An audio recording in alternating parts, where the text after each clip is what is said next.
strategies in developing economies must be inclusive and take care of the poorest and most vulnerable, whilst considering the different economic circumstances of each country.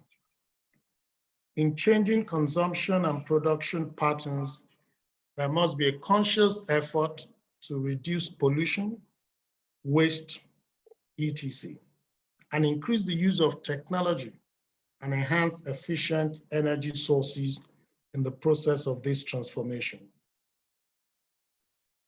The achievement of sustainability goals is hampered by growth issues, macroeconomic conditions, the extant technology utilization in the country, which can all be addressed by coherent national policy in conjunction with international cooperation.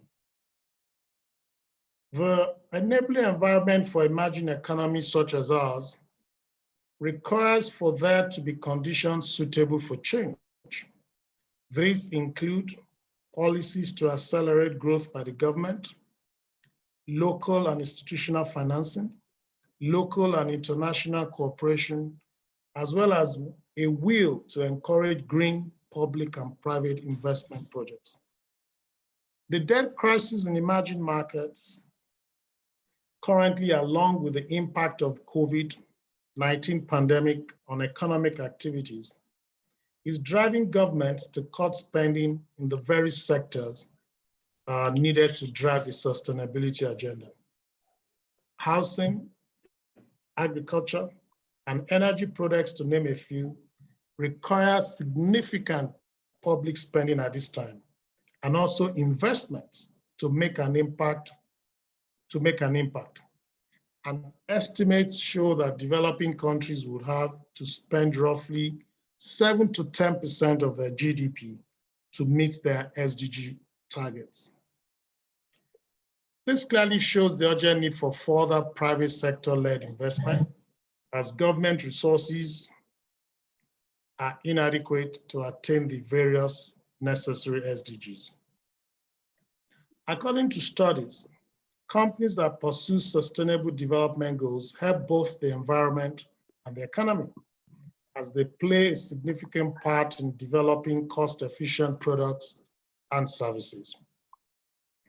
They also employ social standards that enhance the working conditions, particularly in the industrial sector.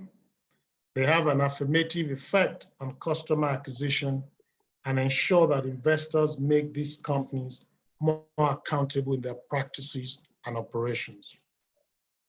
The investors, businesses, and the environment are the eventual winners in pursuing the SDGs. In financing sustainability, the integration of environmental, social, and governance, the ESG standards, into the investment decision or the business is underpinned.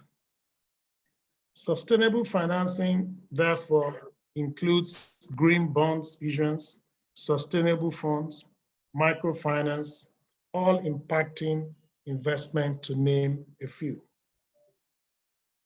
As it has been established that the annual funding gap for SDG runs into trillions of dollars, and the only way to bridge that gap is with the help of the private sector.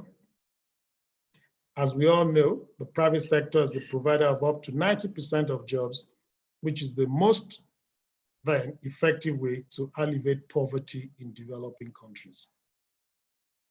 Financial Center for Sustainability Lagos, as part of the FC4S network, is committed to creating a platform for financial centers to act on shared priorities to accelerate the expansion of green and sustainable financing. FC4SL is at the forefront of attracting sustainable private capital to complement the government's efforts to address infrastructure and social challenges in Nigeria. There's a need to adopt a long-term view when approaching SDGs, even though the need might be somewhat immediate, and the private sector funding will come mostly through pension funds, insurance companies, and any other sources of patient capital. It is our duty to encourage companies to consider ESG issues relevant to achieving these SDGs in their decision-making and investment choices.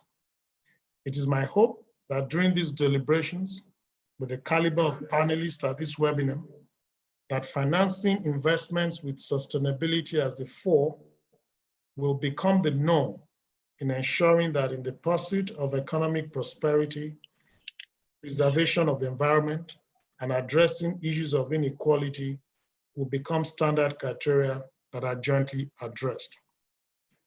Thank you for honoring this invitation, and I wish you all engaging discourse. Thank you. Andrew. Thank you, Coco, for that great introduction. I think one of the things that we should all take away, and why it's I think valuable for people to be on this call is, as Coco said, I mean, sustainable finance is the norm, as some people have put it, and we've talked about it in the FC4S Lagos. All sustainable financing in the 2020, all financing is going to be sustainable in 2020. So you might have thought up till now this is a marginal activity, but in fact, as an investor, as a company, everything you need to do to think about will be tied to sustainability. Part of that is changing to what we call an SDG lens. So looking at what's going on through the Sustainable Development Goals with a great language. And of course, I think COVID-19 has accelerated this move to sustainability. I think we're going to find in the next few years that, as terrible as this pandemic has been, it's brought a new thinking about the way that the world and economies and developing nations in Nigeria need to develop. And to talk about that further, we've brought together three fantastic panelists who really need no introduction, but I'll introduce them anyway. It's a great pleasure to have here. We have Mrs. Toyin Sani, who's the Group Chief Executive Officer of Emerging Capital, Africa Capital Group. Of course, she previously was CEO of United Capital. She's a well-known author and speaker around Lagos. It's a delight to have her. We have Mrs. Kemi Awodine, who is the Managing Director of the Investment Bank over at Chapel Hill, and along with FMDQ are one of the leading groups in Nigeria that are driving the sustainable financing agenda. And we have Dr. Natalie Beinish, who is the Executive Director of the Growing Business Capital Group. She's based in Lagos. This group is really dedicated to building sustainable ecosystems in different industries. She has a long history, experience globally around ESG and now moving into sustainable finance. So thank you for all the panelists for being here.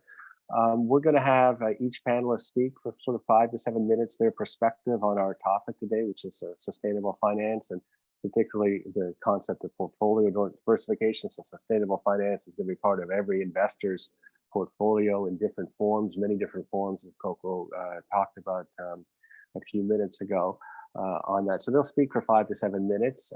Please feel free to put your questions into the question box, and then I will moderate a question session. If there aren't enough, I don't think we'll have this problem, but if there aren't enough questions, I of course have many questions myself on there.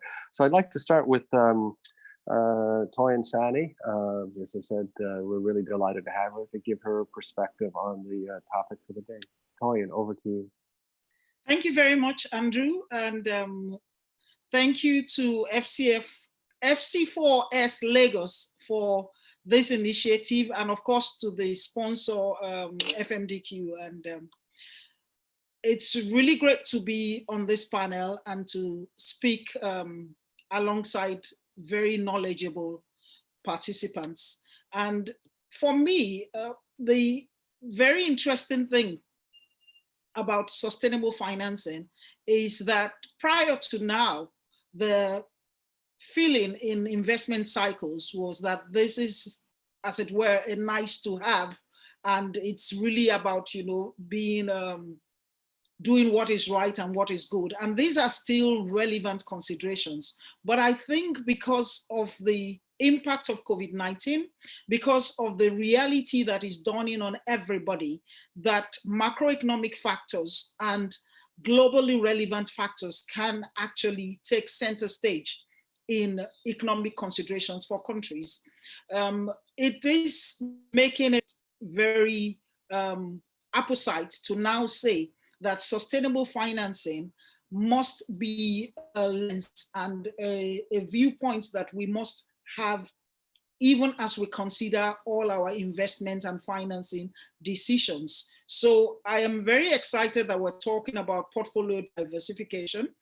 And I'm going to be talking about portfolio diversification from two perspectives. So the first is the need for African issuers to take advantage of the significant flows of investment funds that are available across the world for sustainable financing and for products that are regarded as compliant with sustainable objectives.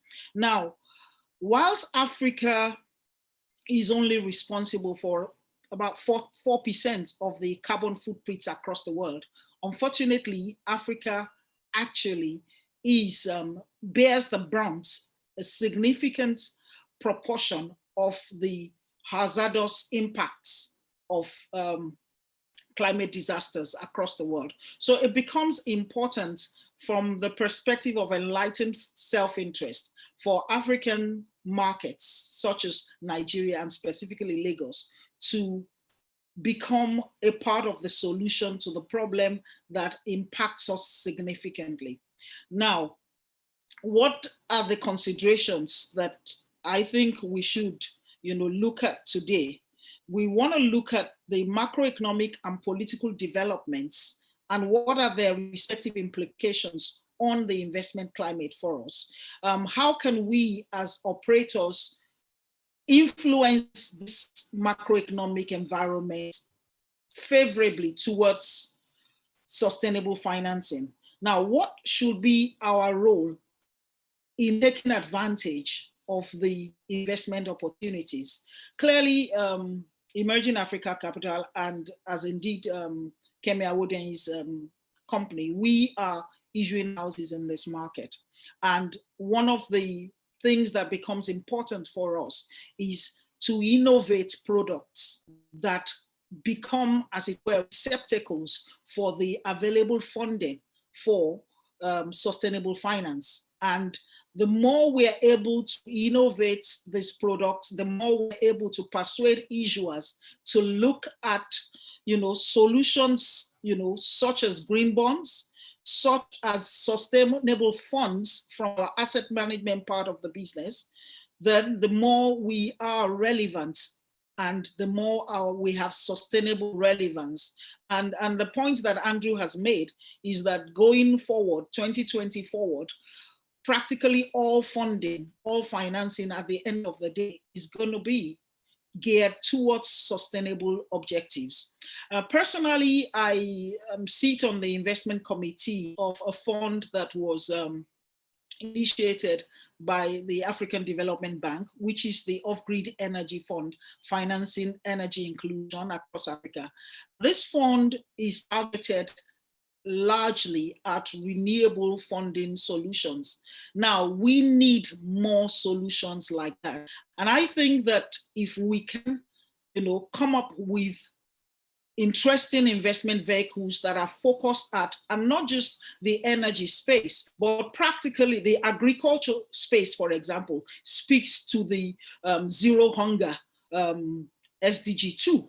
Now, if we can target these kind of vehicles, then the game begins to change and the investment environment becomes more interesting. We have mentioned the pension funds, for example, and one of the rhetoric we have heard from them over and over again is the dearth of alternative and more attractive investment options. So the challenge before us, therefore, as issuing houses and as advisors to issuers, is how we can take every one of these 17 SDGs and look at how we can innovate solutions by way of issuances that provide attractive investment alternatives to investors, and therefore enrich the investment space and become a part of the solution. Of course, for our asset management businesses as well, we now provide diversification opportunities And also as fund managers, I think that there are quite a few interesting and exciting funds that we can structure that can then attract some of these funds.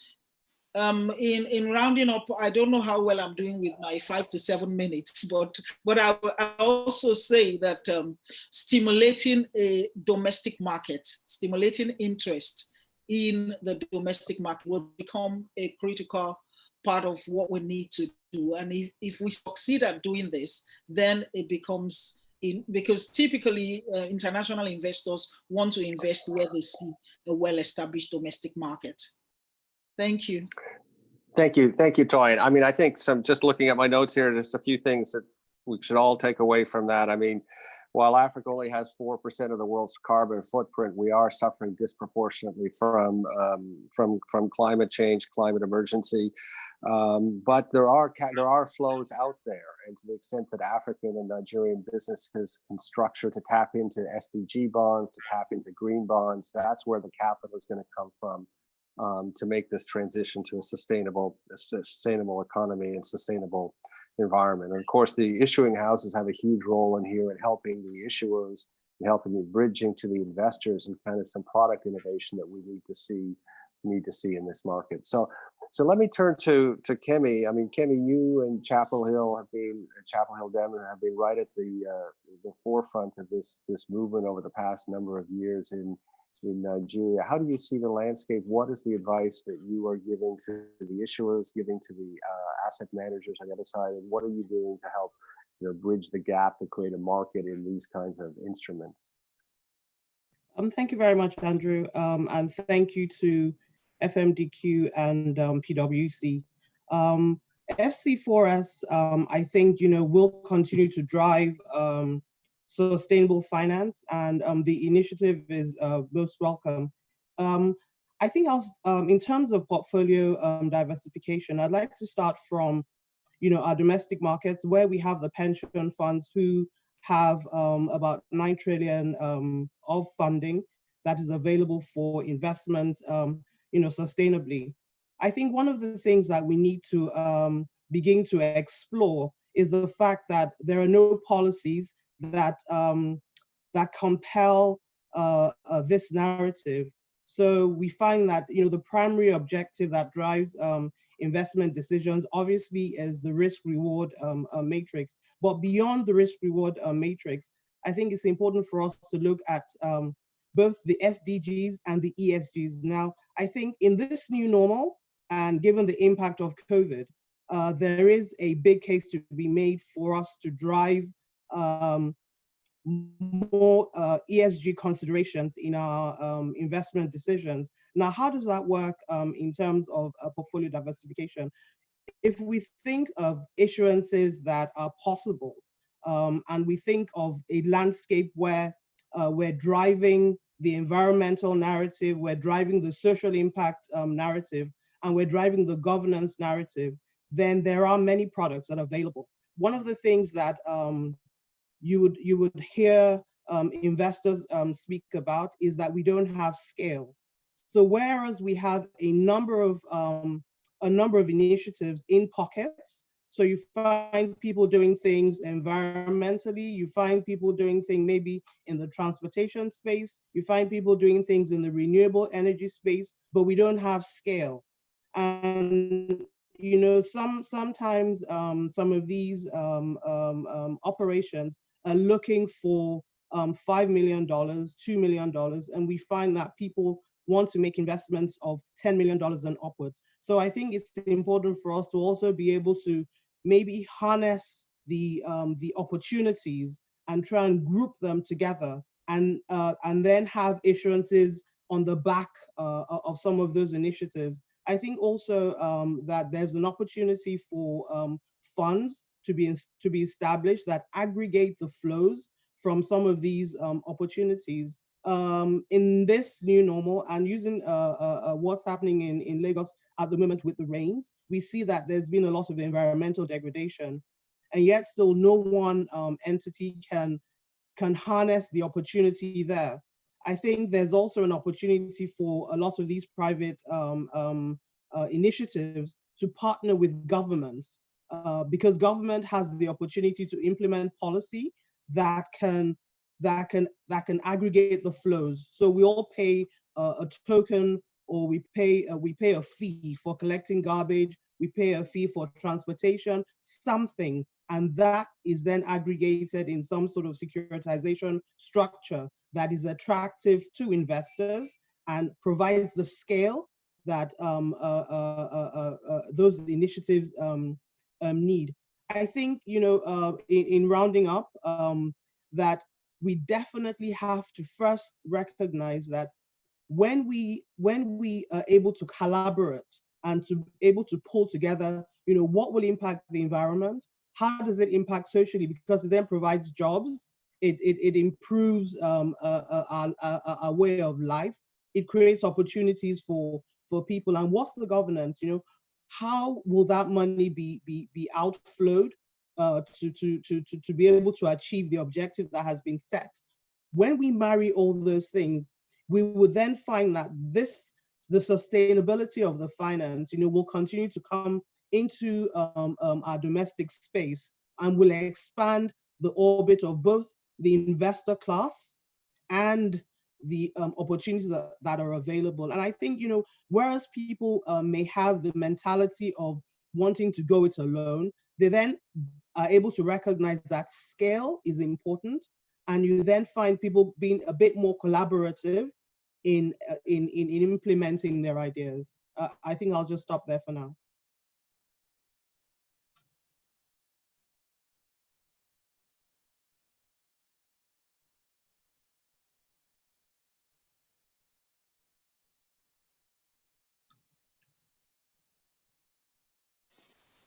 Sorry, I might have been muted for a minute. So, Kemi, I just wanted to say, just in listening to you, I think the scale issue is really critical, because we're all familiar with entrepreneurs around Nigeria doing things in waste management, doing things in energy, doing things in agri, women's employment, and yet they're not going to get the financing unless they can block it up in a way that's big enough to attract the financing in aggregate. So I think that's a really critical issue, obviously for the country, but also for FC, for Lagos to be able to do it, and the issuing houses to be able to package this up. But also, you also made the point, of course, that again, all of us should remember, if you take nothing away from this seminar, take away the fact that in the 2020s, all financing will be sustainable financing. So I'd like to ask Natalie to come in here. And I just, Natalie, as I mentioned before, her group is really focused on building sustainable ecosystem, business ecosystems in Nigeria. She's based in Lagos, but she's also an expert in the circular economy.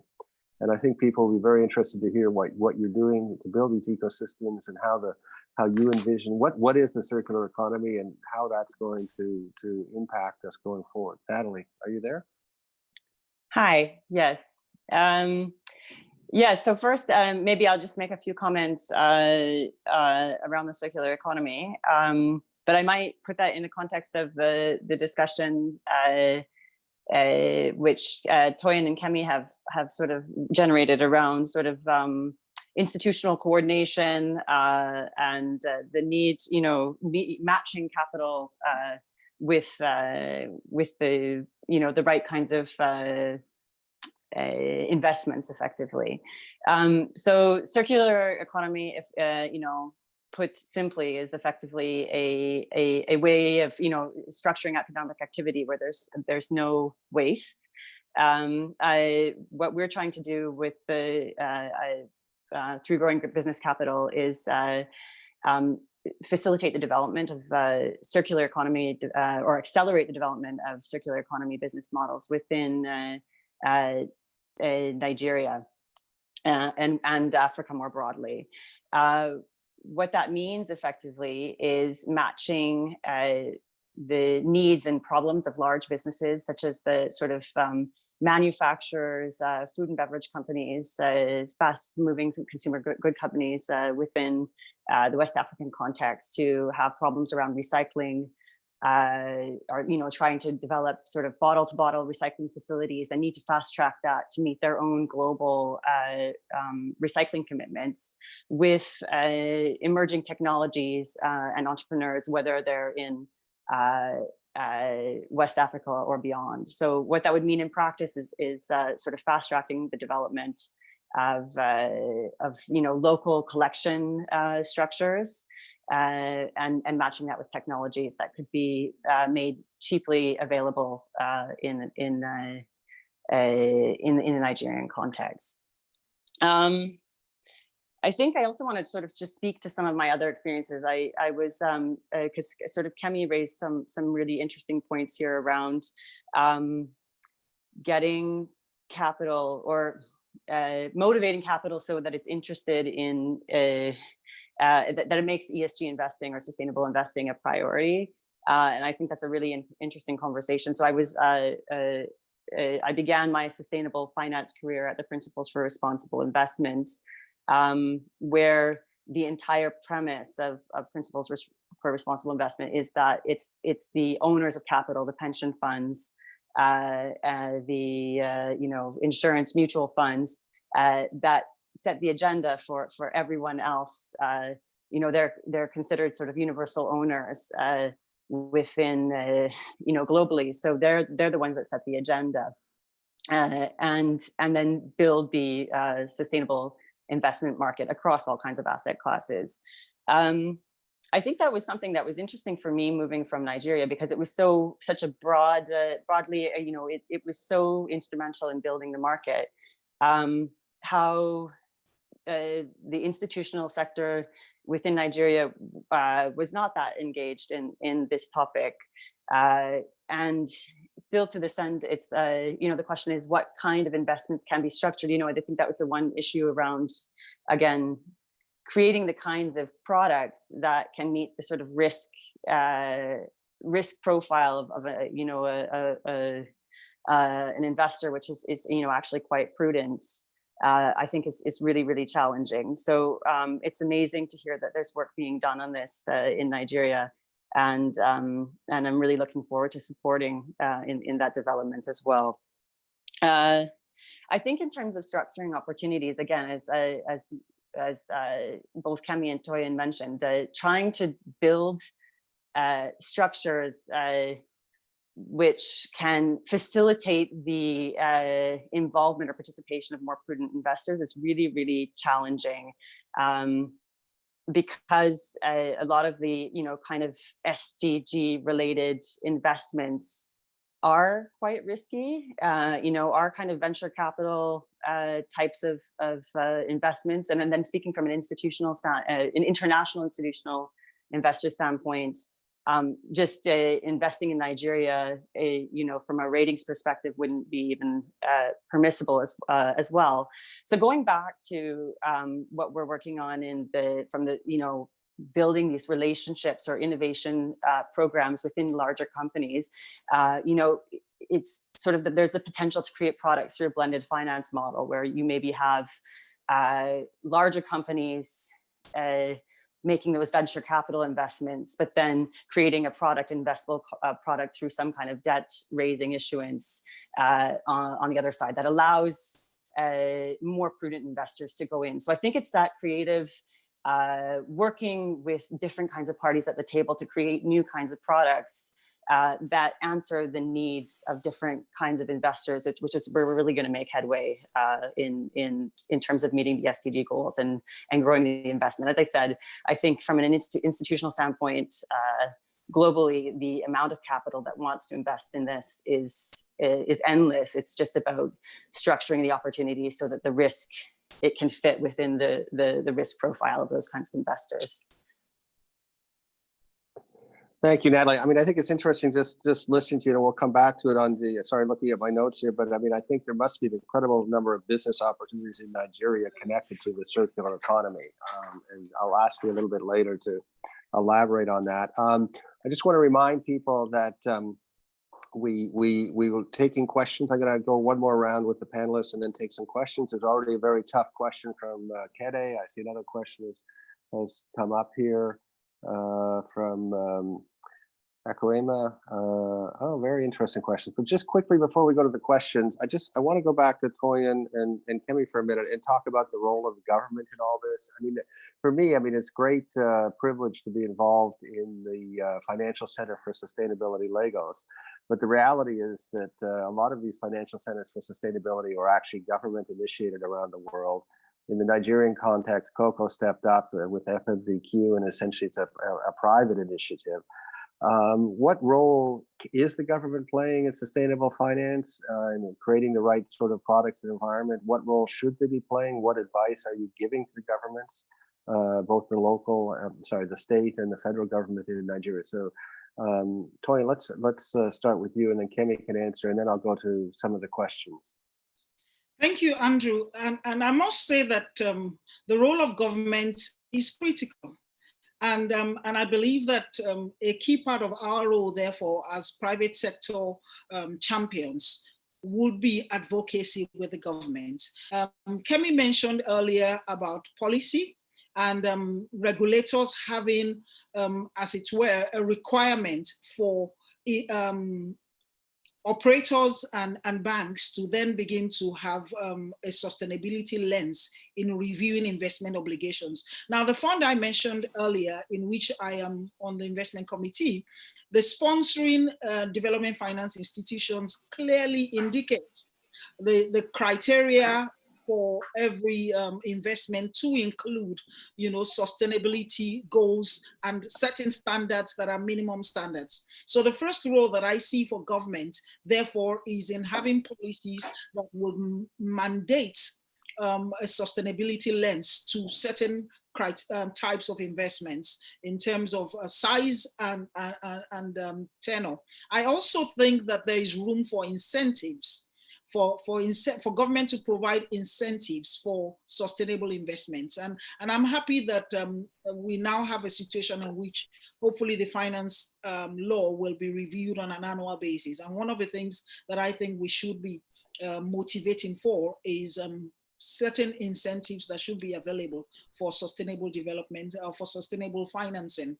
I also think that government also has obligations to actually actively support some of the private companies. And a model that I see that I find attractive is in Morocco, where you have the MAZAN, which is the Moroccan Agency for Solar Energy, which is, even though it's a private entity, it is government funded. Incidentally, the chairman of the entity is also the president of the council of the Casablanca region, which is the largest region in Morocco. So what we're saying there is, and right now they are available through solar energy. They're responsible right now for over 30% of the power that is generated, and they have set targets to increase to 50% and beyond. So definitely there's a lot of room for government support, government funding, and government encouragement, even for private sector initiatives in this space. And since FC4S is here in Lagos, I would like to believe that FMDQ is working to get significant direct support, first from the Lagos state government and also from the federal government. Thank you. Thank you for that. I will say it was a great thing, Her Excellency Minister Ahmed, with the finance bill last year, but also the fact that the finance bill is updated annually, right? So it's not like it's once every 20 years.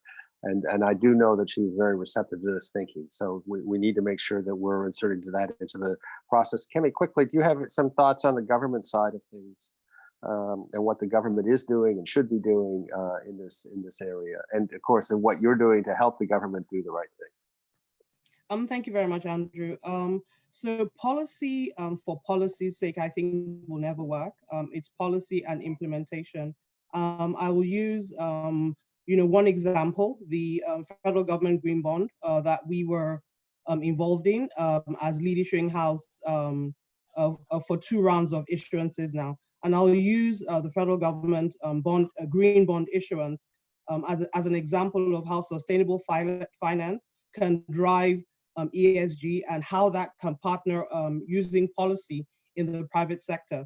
So, a green bond is obviously an environmental product. And what this then does is that, you know, the federal government has set out specific projects that would be executed using the proceeds from the green bond. So there's the green wall, there's some afforestation, there's some deflooding. And what does that do? So that addresses the environmental pocket. Then socially, it helps people who have experienced erosion. So it begins to diminish and abate some of the effects of that. It also puts people in jobs, and government will always drive, you know, to increase employment and reduce unemployment. On a governance basis, there are specific rules that govern the use of those monies. So the money has to go into a special account at CBN, and you know, there's a programmed and a timed release of those monies. How does that tie into government policy and sustainable finance in the private sector? I think the only way that we can grow and achieve scale is some sort of policy that drives public and private partnerships. So you have a lot of people doing things in waste management. You have a lot of people doing things in recycling. You have a lot of people doing things in transportation. And transportation, after all, you know, increases our carbon footprint, and you know, it's important to all of us. And what we need to do is, that policy has to have a think tank, and that policy has to have a mode by which we encourage the insurance companies, we encourage the PFAs, we encourage the asset managers to set aside a portion of the monies under management to drive and support a lot of these initiatives. I think there's an unexplained misunderstanding that there is no money in Nigeria or in Africa. Whilst it's important for us to be able to create an environment that will crowd in investors who, after all, are looking to diversify their own portfolios offshore Nigeria, there are pockets of financing within Nigeria that needs to be diversified. I think one of the things that will always be on the table is the fact that Nigeria's financial architecture, especially with regards to liquidating and repatriating monies that come in from onshore Nigeria, there'll always be cycles of ease, and there'll always be cycles where, you know, like now, there's a constraint in releasing that money and taking it back onshore. So I think what's important is for us to drive policy internally and then set about implementing that policy. I chair the issuance thematic for FC4S, and it's important, you know, one of the things that we're looking at is how to firstly aggregate all those opportunities, and then speak to the people who are driving these initiatives and see how we can then get, is it the Lagos state government, you know, is it the federal government, is it the ministries of environment in the various states, to then look at these initiatives and partner with these people and scale them up in each state or each locality. There's some things that are, for example, under the purview of the local governments. Is there a way that we can partner with some local governments and scale up some of these initiatives? But policy is important.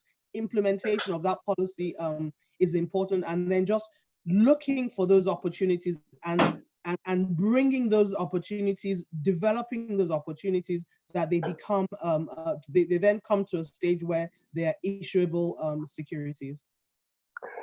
Okay, so thank you for that. I do like hearing local and state government initiatives. I mean, for years, of course, PwC has said that development has to happen, you know, around the country, not just out of Abuja.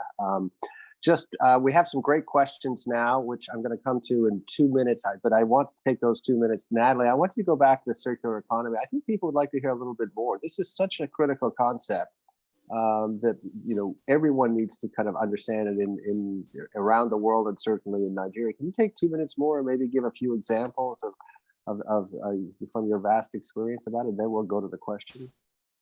Sure. Yes, and I'm glad you're such a proponent of circular economy, and I think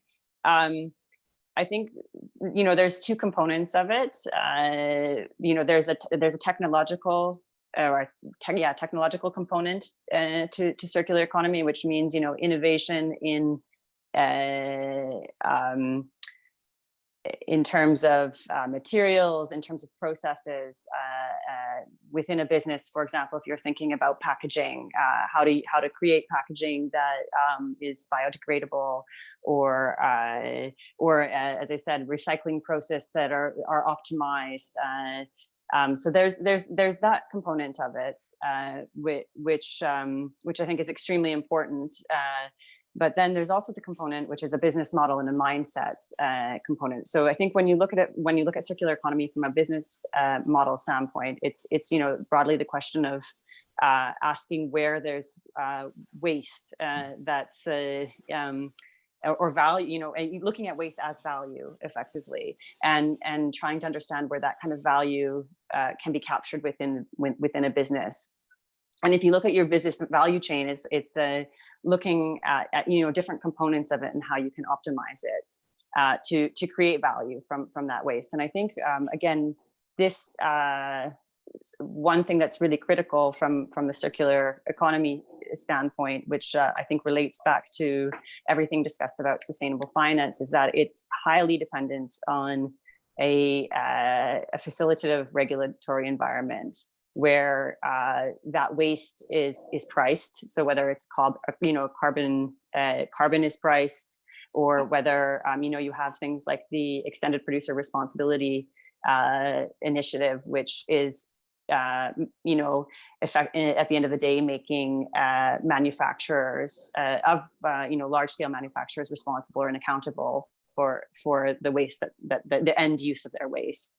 I think the second thing that's critical about circular economy is coordination.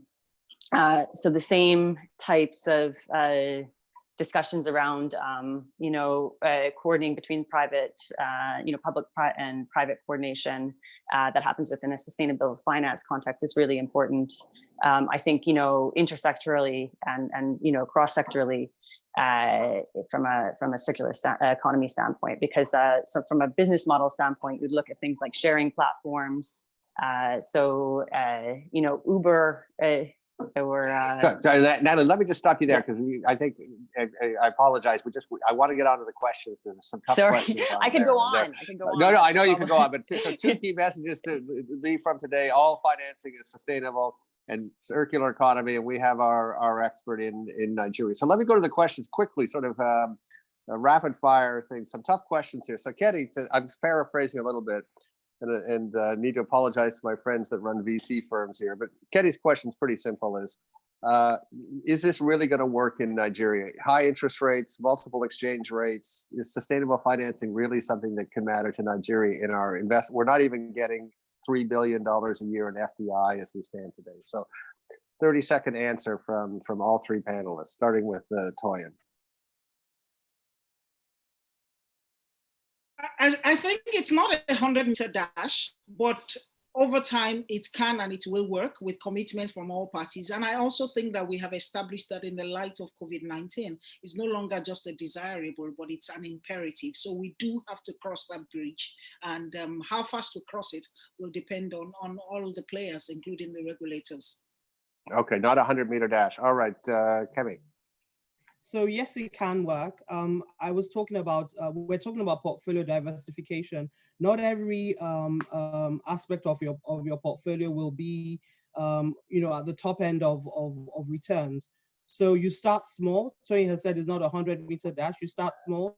You carve out a portion of your portfolio to begin to support these sort of initiatives. And over time, we would then see that we scale up to where we want to be. Interest rates are high, yes, but it's what it is. The exchange rate is what it is, but we can't let all these roadblocks stop us from walking and then running. Natalie. Yeah, I echo what has been said. I think it's about it's exceptionally challenging, but it's about experimenting with the different kinds of interests and different risk appetites of different investors at the table. Okay, so challenging, but we have no choice. We need to move forward. Okay, very good question. Next question from Echo Amy. Is the FC4S considered using the new SEC regulation on crowdfunding, so retail private equity, to help finance eco projects. Let me, Kemi. So there are many initiatives that are going on at the moment. I'm sure over the next, maybe 12 months, 24 months, we will see, products that take advantage of this. After all, we didn't have regulations on green bonds. Now we do. We didn't have, we had the debt market, is beginning to grow, is even more interesting at this current time, given where interest rates are. But I think that over the next 12 months, we will see products that utilize crowdfunding. After all, I think it's important for us to say, whilst the regulations do exist, that the investing public also has to have the education on what they're investing in. So rules and policy is one thing, implementation and understanding is another thing. Well, maybe there's an opportunity for I actually was speaking to someone yesterday who a very prominent Nigerian who I won't name here, but was building a crowdfunding platform for this. All right, someone who's anonymous, you don't have to be anonymous, but this question I'm going to throw out to Toyin and to Natalie. Very critical question. How do you assess the technical capacity for independent assessment, which is the key for building investors' trust in this market? So we all know, for example, SDG bond, there needs to be some measurement. Is there capacity in Nigeria to do this? I think there's a capacity gap, but I also think that there is opportunity to access capacity from everywhere. And I also believe that with institutions like PwC championing initiatives like this, and we are, over time building capacity. Natalie. Yeah, I think with any new product, there's always a technical solution. There's always problems to implement that technical solution, but you have a huge number of frameworks that are available, and I think it's just a bit more of a knowledge transfer question when you're talking about the product developing in a new market. Okay, so that's good. So maybe an opportunity for some young Nigerians to develop some local firms that can do the independent evaluation. All right, question for Bolahan. Any panelist who knows the answer to this, because I don't, should answer. So, and actually it's directed to Natalie, but anyone can answer it who knows the answer. What is your opinion on the development of a blue bond initiative in African maritime industry? My opinion, if it's my opinion, I think it's awesome. I think, again, as Can you tell quickly, tell the audience what the Blue Bond Initiative is? I don't know. So I only know very basically about Blue Bond. It's it's the water equivalent of a green bond. So it's investment in anything that can respond to water type of problems. So I don't think the only thing I don't know about is I don't know if there's the infrastructure in terms of creating the bond and assessing, back to the technical assessment question. I don't know how developed that is, but given the track record of green bonds, I don't think it's an issue. I mean, I think it can be developed. So I think it's an amazing opportunity. Any kind of investment product that addresses a problem, I think is amazing. It's just about how, back to Toyin and Kemi's point about the implementation, not turning it not to be a performance. It's about actually addressing the issue. That's okay, always the challenge. I'm definitely going to learn more about blue bonds after this session. Okay, question from Charles. Very good question. So we know that the local governments get their statutory revenue allocation. They're not allowed to run deficits. What can local governments do to create assets and partnership to help at the local level, which we discussed before, pursue sustainable financing? What are some of the strategies for the LGAs? And I'll throw this question to Kemi and Toyin. Maybe Kemi, you can start. Okay, so I'll start. I think as with state governments, local governments are empowered to issue bonds. So there is an opportunity right there for local governments to begin to diversify their funding base.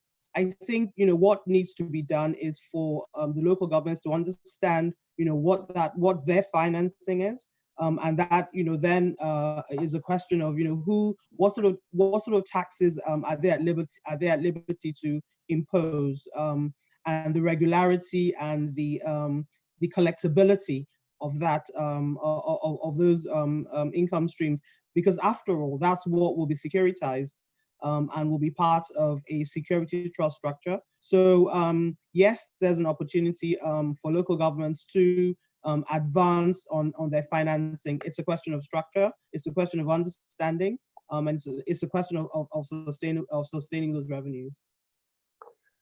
Toyin.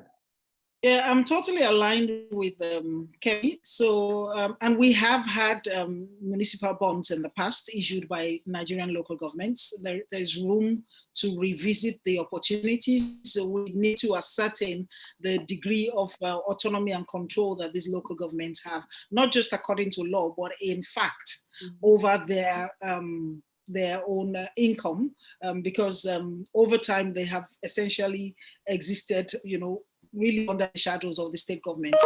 But as this independence becomes a reality, and then of course, as we look at products that are hopefully also revenue generating products, then it becomes a more attractive opportunity. And when we talk about the significant gaps in public utilities and this will be a fantastic area for the local governments to begin to make an impact in delivering some of these solutions within their communities. Okay. Yes, again, I'm very supportive of LGAs doing more. All right, we have time for one more question. I'm going to combine two questions, one a little bit challenging from Akwaemi again, and this is for Natalie to wrap us up in the next 90 seconds. Natalie, is circularity really useful in a resource-rich and industrially primitive country like Nigeria that has not polluted her environment enough? Well, goodness, that's a challenge. But then I want to combine that with a question from Boyega, which is there is already extended producer responsibility policy in place, but how do we rally the private sector actors to be more responsible to make this work? So Natalie, I'm sure the answer to the first question is yes, but take those two questions quickly in the next 90 seconds to wrap up. Yeah, thank you. I think it's a great question, and I absolutely love polemic questions. So thank you. Yes, I argue it's absolutely it's fundamental, and I think at the basis of circular economy, there's 2 points. Basis of circular economy is not that it's not constraining. It's about facilitating economic activities that are less wasteful. So it's putting value on resources and waste. There's nothing contradictory about having a bunch of natural assets to that. Then it just means you have more value. But then I think there's the other issue is it doesn't matter how much resources Nigeria has. At the end of the day, it is, climate change is a global problem. It's going to be affected regardless. So and circular economy is definitely a tool that helps to accelerate the response to that. The next question was on just about our producers already have a responsibility. Yes, absolutely. I think this is and it goes back to an ongoing discussion here is about enforcement.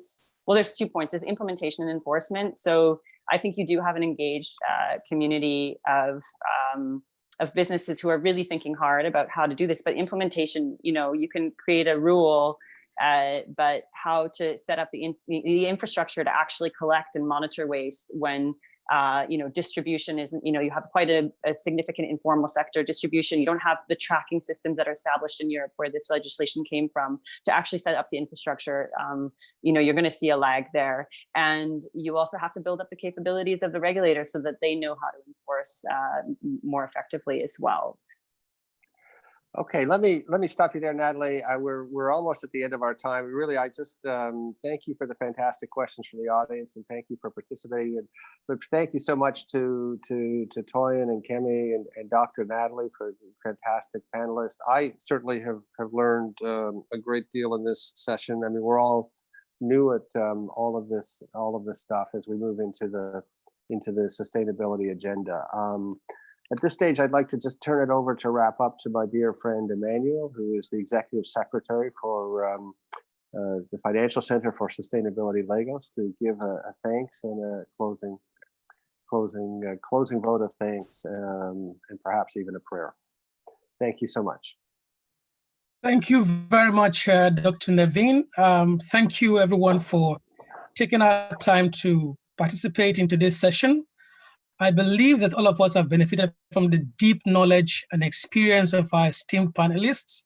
We have learned that sustainable finance is the vehicle that will take us to the future that we all desire, and that it is vital to the much vaunted clean and green recovery post the COVID-19 pandemic to ensure that our planet remains safe and healthy for every one of us. At this time, I want to say a special thanks to Mr. Bola Onodele Koko, FC4S Lagos Chairman and Group Managing Director, FMDQ, for his support.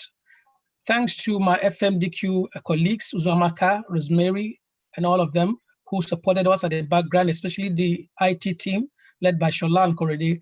Thanks to my team of one in FC4S Lagos, Genevieve Chima, for the hard work. Thanks to the PwC project team, Rukaya Ambonwa. Thanks to Dr. Bankole Alibe of TDL UK. Thank you, bro. Your support has been fantastic. You just supported us to the point where we were able to achieve things we never thought possible in a short space of time. Thank you, Bankole.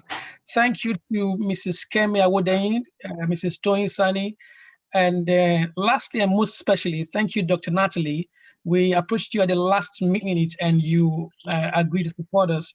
And I will also extend my thanks to Dr. Ndidi Edozie. Thank you very much. I believe this is the beginning of greater heights in our partnership.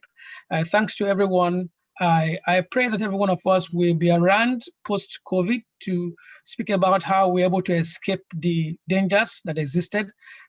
Congratulations, Mrs. Sani, for how you were able to escape the impact. And to everyone who has stayed safe till this time, keep staying safe and remain healthy, and God bless you. Thank you very much once again, and we look forward to your participation in our other series of webinars. You can already guess from Dr. Andrews' word that is from his focus that the next session will be looking at the circular economy. And we hope to have Dr. Natalie possibly around to give us more insights, because that's the next phase of our discussion in this FC4S Lagos and PwC webinar series. Thanks, everyone, and God bless you. Have a nice day. Thank you. Thank you.